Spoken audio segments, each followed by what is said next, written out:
9h-11h, la vie en bleu. Et c'est le moment d'accueillir notre experte du jour, Sophie Weidemann, bonjour. Bonjour Laure. Vous êtes coach de vie. Oui. On va parler de ce métier aujourd'hui. En quoi consiste-t-il? Quelle est cette profession? En quoi vous pouvez nous aider et aider les auditeurs de France Bleu Alsace? Vous avez peut-être des questions à 03 88 25 15 15. Vous n'hésitez pas. La vie en bleu jusqu'à 11h.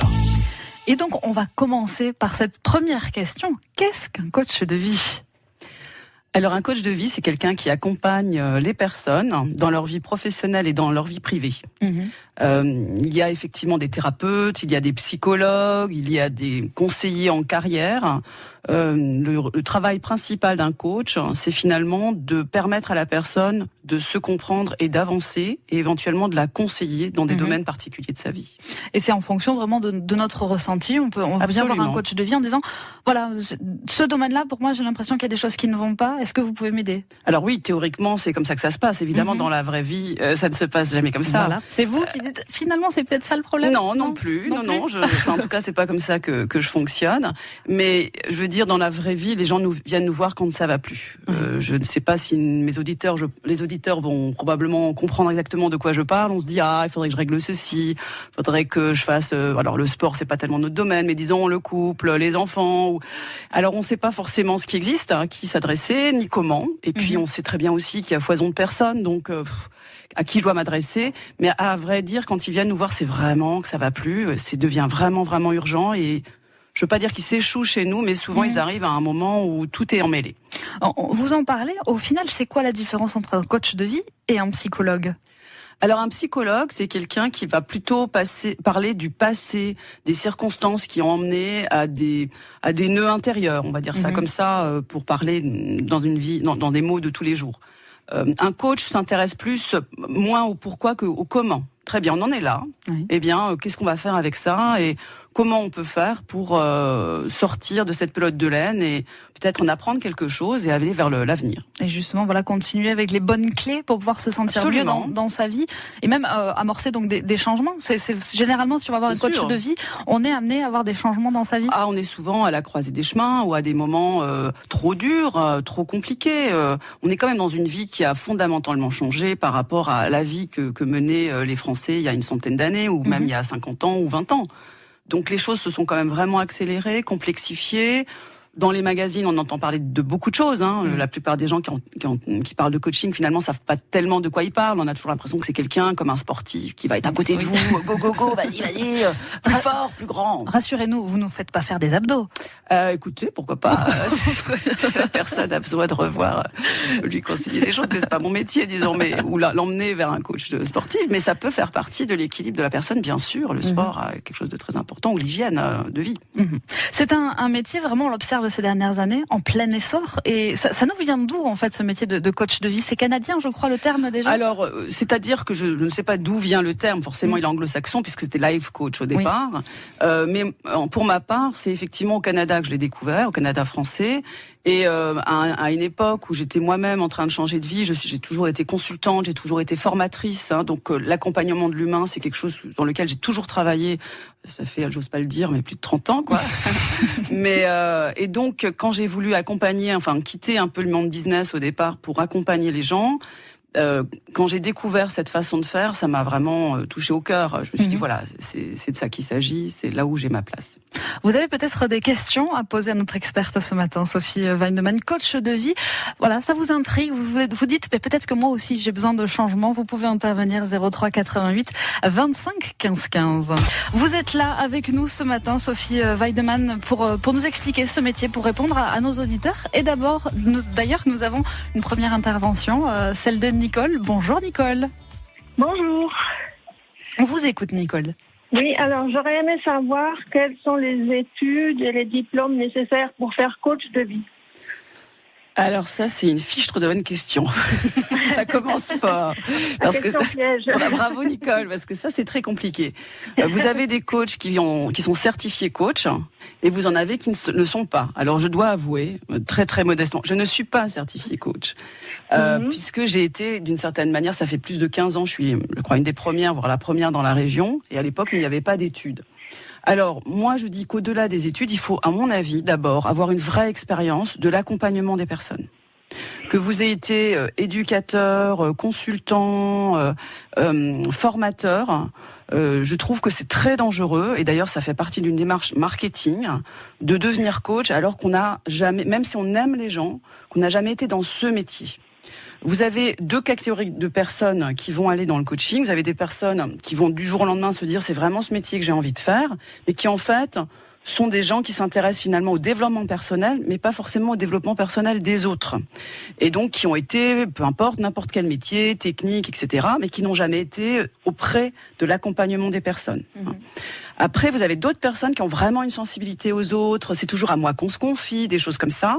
Et là, c'est exactement la même chose. Je dis attention, c'est pas parce que j'ai l'habitude qu'on se confie à moi que je sais ce que c'est la juste distance, le respect de l'avis de l'autre, pas moi qui induis mes propres avis dans l'autre, et un tas de règles que ceux qui accompagnent les personnes, comme les infirmières, les éducateurs, tous les gens dans le social, finalement, ils apprennent ce respect fondamental de la personne. Donc pour moi, ça c'est la première chose. La deuxième chose, ça dépend dans quel domaine du coaching de vie. Le coaching de vie, ça peut être plutôt sur la carrière, plutôt sur le couple, plutôt sur les enfants. Enfin, la vie, vous le savez comme moi, c'est quand même c'est très très vaste. Après, effectivement, il y a des tas d'écoles qui existent, des écoles qui sont très reconnues et qui ont pignon sur rue. Et ça, on le voit au nombre de personnes qui vont chez elles. Il faut faire aussi une petite recherche sur les profs pour voir quelles sont eux leur histoire, et bien entendu sur ce qui se passe comme pratique. Maintenant, attention, effectivement, il y a énormément d'écoles de coaching où le coach a surtout de l'expérience en tant que coach de coach. Non mais c'est énorme, c'est énorme. Le marché du coaching aujourd'hui, moi les coachs que je connais très bien en Alsace comme en Suisse où j'habite, ce sont surtout ceux qui en vivent, parce que ça aussi attention, c'est pas un métier forcément dont on vit. Moi je peux compter sur les doigts de ma main les gens qui vivent vraiment entièrement de ça et de manière correcte et confortable. Donc les gens qui en vivent, moi ce que je connais, c'est beaucoup sur le coaching d'autres coachs à qui on a vendu le rêve de devenir coach. Est-ce que j'ai répondu à votre question, Nicole ? Oui, mais bon. Après, Moi, je peux pas indiquer une école. Moi, c'était plutôt pas pour faire le métier, mais pour une espèce de garantie pour le client, quoi. Alors, la garantie, moi, je la ferai différemment. Demandez à votre coach combien d'heures de coaching facturé il a à son actif. Parce que vous voyez, un coach certifié, pas certifié, formé, pas formé, s'il est mauvais, on va le voir une fois, on n'y retourne pas. Donc, les gens qui font des écoles de coaching, ils vont vous annoncer 10 heures, 50 heures, 80 heures. Ça, c'est nada, sauf si la personne est très douée, on peut avoir un feeling avec quelqu'un. Mais quelqu'un qui est un coach professionnel, c'est quelqu'un qui a à son actif un minimum de 500 heures de coaching. Chez nous, dans mon cabinet, nous ne prenons que des coachs qui ont un minimum de 1500 heures de coaching. En général, un coach confirmé qui fait ça depuis 4 ou 5 ans, il a entre 2500 et 5000 heures de coaching. Personnellement, j'ai arrêté de compter à 8500 heures. Voilà. Et je sais que c'est très très rare, que ce soit même en Suisse, en Allemagne, etc., des personnes qui ont autant d'expérience. Alors que maintenant, je prends plus de recul et je veille sur mes collègues. Voilà, Nicole, est-ce que ça vous éclaire un peu plus ? Oui, mais ce que je voulais dire, c'est est-ce que le nombre d'heures, est-ce que c'est vraiment un critère ? Ça peut... C'est pas forcément des bonnes heures, quoi, je veux dire. Non, Nicole, je vous assure, quelqu'un qui a 1500 heures à son actif, je vous assure, dans notre métier, c'est important. Mais je crois que je peut-être vous redonner une réponse un peu différente. Vous savez, Nicole, quand on rencontre quelqu'un qui va vous accompagner dans la vie, c'est quand même pas rien. Donc, de toute façon, 50% du succès, c'est votre feeling. C'est-à-dire, cette personne, je suis à l'aise avec elle, elle comprend de quoi je parle, ce qu'elle me dit me parle, je ne me sens pas embarquée dans quelque chose qui ne me ressemble pas, elle respecte voilà. Ça, c'est vraiment, la première chose, c'est vous. C'est-à-dire, je choisis la personne qui va se permettre de m'accompagner dans ma vie. Bien entendu, à partir de là, vous vérifiez, comme si vous alliez voir n'importe quel professionnel, cette personne, elle vient d'où, qu'est-ce qu'elle a fait comme étude, c'est quoi son parcours de vie, et effectivement, est-ce qu'elle a fait une école de coaching ou pas, est-ce qu'elle est intervenue, et combien d'heures facturées. Voilà, avec ça, vous devrez avoir beaucoup de plaisir à travailler avec quelqu'un qui va vous suivre dans le temps. Est-ce que cette fois-ci, j'ai répondu à votre question ? Oui, bon, c'est un choix personnel. C'est totalement un choix personnel. Pour laisser quelqu'un intervenir comme ça, sur sa vie, si vous voulez, c'est quand même... C'est pas rien. C'est pas rien, oui, comme vous dites. C'est pour ça, voilà, faites-vous confiance, absolument. Et quand vous aurez trouvé le bon, je vous assure qu'il y aura... Je ne veux pas dire que c'est comme dans un couple. Il y aura le déclic. Il y aura le déclic, ça vous paraîtra évident. Voilà, Je vous Nicole. remercie beaucoup. Très belle journée à vous. Pour votre grande réponse. Merci. Belle journée, Nicole. Merci à vous aussi, au revoir. Au revoir. Vous également, n'hésitez pas à poser vos questions 03 88 25 15 15. Sophie Weidemann. France Bleu Alsace. Tous les matins, les experts de France Bleu Alsace sont là pour vous accompagner. Et avec nous ce matin, Sophie Weidemann, coach de vie. On a exploré un petit peu ce métier, d'où il vient, qu'est-ce qu'on apprend. Et ce que j'ai envie de continuer à vous poser, c'est en fait, qu'est-ce qui se passe le jour où on franchit la porte, on dit bonjour, monsieur, madame le coach de vie, j'ai envie de changer des choses. Qu'est-ce qui se passe ? Eh bien, d'abord, on accueille la personne dans tout ce moment qui est tellement important. Donc, c'est d'abord un moment d'écoute et de questionnement. C'est-à-dire, la personne vient avec tout ce qu'elle a réfléchi, re-réfléchi. Je vous dis, c'est rarement quelque chose où, tiens, j'irai voir un coach de vie, je vais voir ce qu'ils font, et puis je vais voir ce que j'en fais. Non, c'est quand même souvent, parce que ça coûte aussi, donc c'est quand même souvent quelque chose qui a été pas forcément mûrement mûri, mais en tout cas qui vient d'un petit moment. Oui. Et donc déjà, il faut accueillir la personne pour qu'elle puisse avoir un moment où vraiment pouvoir s'exprimer, se sentir écoutée, et à travers le mouvement du corps, le regard, la façon dont elle nous dit bonjour, sa respiration, etc., on peut effectivement comprendre, déjà l'accueillir, qu'est-ce qui se passe. À partir du moment où elle nous parle, on va pouvoir lui poser des questions pour affiner les choses. Alors bien sûr, c'est différent quand on est débutant dans ce métier de coach, où on va être un peu plus prudent, où on va accueillir plus, on va poser plus de questions, et on va ensuite partir sur ce que nous dit la personne et dérouler avec elle le fait de régler ou de clarifier les choses. Avec l'expérience, quand on a eu vraiment des cas qui se ressemblent, c'est dangereux bien sûr de se dire je vais faire la même chose, mais disons, on a vraiment beaucoup plus on va peut-être pas plus vite, mais différemment à l'essentiel.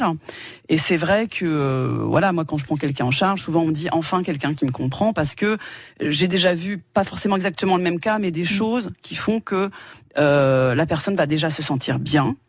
C'est important qu'elle se sente mieux quand elle sort du cabinet, et on va pouvoir reclarifier tout ça et mettre déjà de l'ordre dans ce qui doit être travaillé et de quelle manière. Et c'est vrai, Nicole, à l'instant, avait aussi un petit peu cette réaction. C'est difficile de laisser rentrer quelqu'un un petit peu dans notre vie qui va venir analyser, nous apporter des conseils, même quand on a besoin. C'est vrai que la démarche de franchir cette porte, d'aller rencontrer un coach de vie, quel que soit le domaine on n'est pas bien dans notre travail, on a envie d'évoluer, on n'est pas bien dans notre couple, on n'est pas bien dans ses baskets en général. C'est vrai que c'est une première démarche qui peut être un peu compliquée, un peu effrayante surtout. Alors... Oui, enfin moi ce que j'entends justement dans la voix de Nicole, c'est qu'on sent qu'elle a déjà cherché, qu'elle s'est posé déjà la question, et donc du coup ces questions étaient très intéressantes, très pertinentes, et dans la vraie vie quoi. On voyait que c'est quelqu'un qui se pose les questions et qui me disait mais comment je vais faire pour trouver mon coach. Je crois que c'était finalement ça sa question derrière son témoignage. Personnellement, j'allais dire quand on me trouve, là je peux parler que de mon expérience. Il y a aucun problème. Enfin, je veux dire, c'est parce que c'est elle, c'est parce que c'est moi, c'est parce que c'est lui, c'est parce que c'est moi, et ça se déroule. J'allais dire comme dans du beurre. Enfin, mais j'espère qu'avec mon expérience un jour, ça sera quelque chose quand même. Mais c'est vrai que voilà, sur de coach de vie intervient sur de nombreux domaines. C'est ce que vous expliquez. Absolument. Voilà, pour prendre quelques exemples, si on est dans une situation où on sent vraiment que notre travail est compliqué, qu'on n'est pas heureux dans ce que l'on fait, mais qu'on a peur d'amorcer le changement d'une reconversion. On peut aller chercher les clés grâce à un coach de vie. Absolument, oui. Donc, bien sûr, il y a plusieurs âges de vie. Il y a effectivement, on peut avoir des personnes qui démarrent dans la vie professionnelle. Ça paraît tout bête, mais j'ai déjà accompagné des jeunes gens qui avaient peur de commencer leur vie professionnelle. Chacun est vraiment différent avec son histoire, son environnement, ses peurs et son caractère. Et donc, qui ont besoin qu'on les aide dans les premiers pas. Alors, c'est très chouette parce qu'on leur donne des techniques. Finalement, là, ça devient presque du conseil. Mais on leur donne des techniques qui permettent de finalement, quand ils vont changer de vie, ça sera des choses très parallèles et ils vont en profiter. Après, effectivement, ça peut être le ras-le-bol d'un travail parce que tout simplement, ça fait 10 ou 15 ans qu'on le fait et qu'on a envie de faire autre chose, qu'on verra de plus en plus. Les gens vont de plus en plus changer de vie. C'est ce qui se passe aux États-Unis depuis très très longtemps et c'est ce qui arrive déjà en Europe. Après, on peut avoir ras-le-bol. On peut être... ou avoir le sentiment d'être maltraité ou d'être mal dans son travail parce qu'il y a eu des changements qui font que on n'est plus à l'aise. Un départ à la retraite aussi peut être une étape très traumatisante et sans savoir ce que l'avenir nous réserve après avoir une vie cadrée dans un travail, se retrouver avec ce grand vide entre guillemets face à nous, ça peut être aussi une période. La période de retraite, c'est une période qui est très anxiogène et qui effectivement peut mener facilement. Alors quand je veux pas dire le mot dépression, mais disons une certaine mélancolie parce que même les personnes qui se préparent, on ne sait pas ce que ça va être finalement. On est quand même encagé un peu dans une vie qui est la nôtre, qui est pas la nôtre, et qui nous donne beaucoup de joie aussi d'aller à un travail. Mais quand on enlève effectivement, c'est tout à fait ça, tous les murs. Qu'est-ce qu'on en fait Et je crois que le temps, l'espace, accueillir ce qui vient, c'est la meilleure chose à faire pour que la vie nous mène dans cette nouvelle vie qui peut prendre des semaines, voire des mois. Sophie Weidemann est avec nous ce matin sur France Bleu Alsace. Elle est coach de vie. Elle est là pour répondre à vos questions au 03 88 25 15 15, mais aussi pour nous faire découvrir ce métier de coach de vie. Maria à Colmar a une question. Maria, on vous retrouve dans un instant, juste après cette pause. France Bleu Alsace, la vie en bleu. Rien ne dure, oui, mais les choses peuvent changer. On est un peu là pour parler de ça avec vous, Sophie Weidemann, coach de vie. On découvre avec vous cette profession et vous êtes là aussi pour répondre à nos auditeurs ce matin au 03 88 25 15 15. Nous avons le plaisir d'avoir Maria de Colmar au téléphone. Bonjour Maria. Bonjour Maria. Oui, bonjour coach. Voilà. En ce qui me concerne, j'aimerais une réponse de votre part, parce que en fin de compte, je suis une personne très très sociable et je souffre de la médisance des gens, quoi. De la médisance des gens ? Oui, parce que les gens considèrent que je suis une femme peut-être et comprennent pas mon regard vis-à-vis des gens. Je suis gentille, et les gens trouvent que je suis une femme assez légère, et alors que c'est pas du tout mon cas. Pas du tout. Et là, j'en souffre. J'ai beau faire abstraction, prendre sur moi, mais et là, c'est pénible, quoi, vis-à-vis des gens qui se considèrent comme ça, quoi. Voilà. Alors j'ai beau faire du chemin, essayer, mais toujours, les gens sont médisants. Voilà. Vous habitez dans une petite ville ou dans une grande ville ? Non, dans une petite ville. D'accord. Et donc, par exemple, qu'est-ce qu'ils disent sur vous ? Donc que vous êtes légère, ça veut dire quoi ?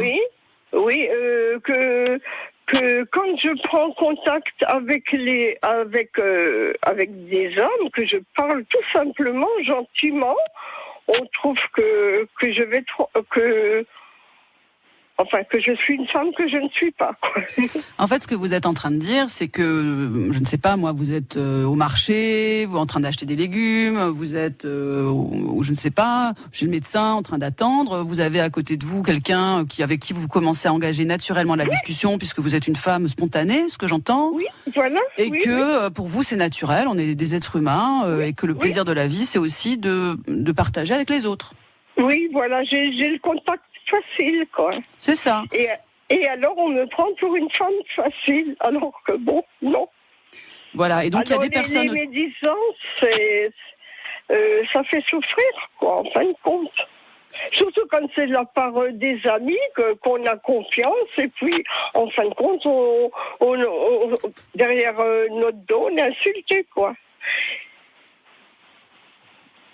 En fait, donc vous avez une façon tout à fait naturelle et sensible et spontanée finalement de vivre votre relation aux autres, y compris avec des gens que vous ne connaissez pas, et vous avez autour de vous des personnes proches qui jugent votre façon d'être, votre façon de vivre, et qui vous le disent de manière dure. Oui. Alors, est-ce que le problème, c'est votre façon de vivre ou les personnes que vous choisissez pour être vos amis? Et je peux me permettre. Non. Les personnes qui sont mes amis, justement, m'ont dit que je dois faire attention, que je ne devrais pas aller de l'avant vers les gens parce que les gens me jugent mal. Justement, j'ai une amie personnelle qui m'a mis en garde. Elle m'a dit, mais écoute, Maria, il faut pas que tu agisses comme ça parce que c'est mal vu, quoi. Reste un petit peu plus toi-même. Reste toi-même, mais reste plus à ta place. Va pas vers les gens. Laisse les gens venir à toi. Alors là, le sujet est un peu différent. C'est le sujet de la distance culturelle. Vous savez que dans chaque pays, les règles de vie ensemble sont différentes. Si vous allez aux États-Unis et vous faites la bise à quelqu'un, la personne va être extrêmement choquée. Extrêmement choquée, surtout si en plus il y a une différence de sexe. Plus on va aller dans les pays du Sud, en ce qui concerne l'Europe et même l'Afrique, plus effectivement on va être vers une distance culturelle. Ça n'a rien à voir avec son caractère, mais avec les règles de la société qui vont être différentes. Donc il est possible tout simplement que vous, par rapport à votre éducation ou votre sensibilité, vous ayez peut-être tout simplement une distance un peu pas tout à fait suffisante vis-à-vis des autres. Si vous me dites que votre amie est vraiment quelqu'un de bienveillant envers vous et qu'elle ne vous le dit pas ça pour vous juger mais pour vous aider, dans ces cas-là, je crois que ce qu'elle veut vous dire, c'est attention Maria, toi tu es très spontanée, etc. Mais en fait, tu as une distance de sécurité vis-à-vis des autres qui est un peu trop proche.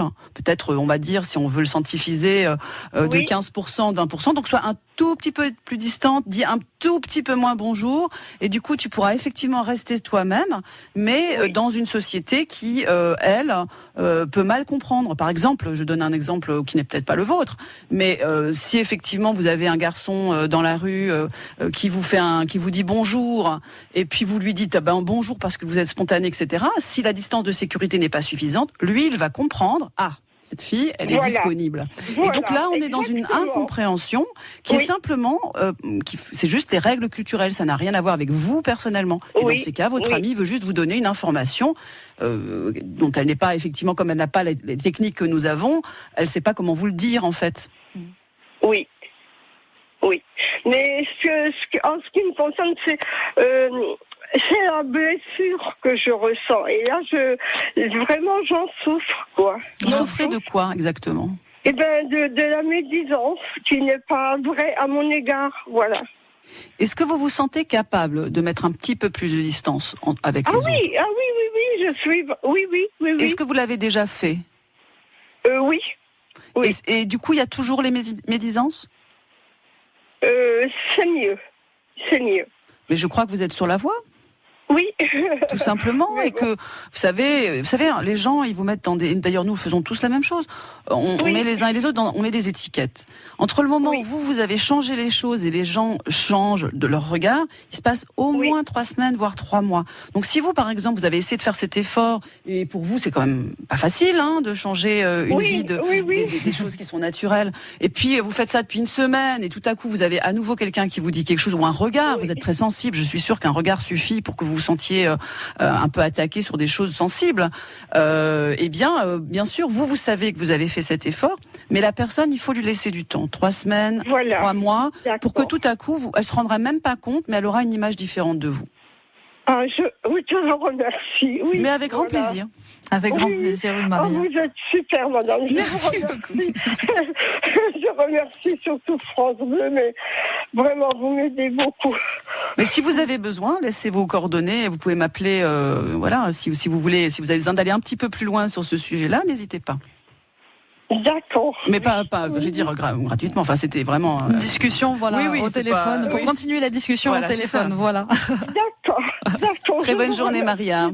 Merci à vous aussi, et surtout à France Bleu aussi, à vous. Bonne journée. Belle journée, Maria, et bonne continuation. Merci à vous, Sophie. Le temps passe vite. C'est déjà le moment de vous dire au revoir. Merci d'avoir été là pour nous accompagner ce matin, pour nous faire découvrir ce métier de coach de vie, d'avoir été là pour répondre à nos auditeurs. On vous retrouve donc à votre cabinet. On va redonner l'adresse www.cabinetweidemann.com, et puis vous reviendrez nous voir. Avec grand plaisir. Merci beaucoup, Laure, de m'avoir invité. C'était un plaisir. Cette émission est à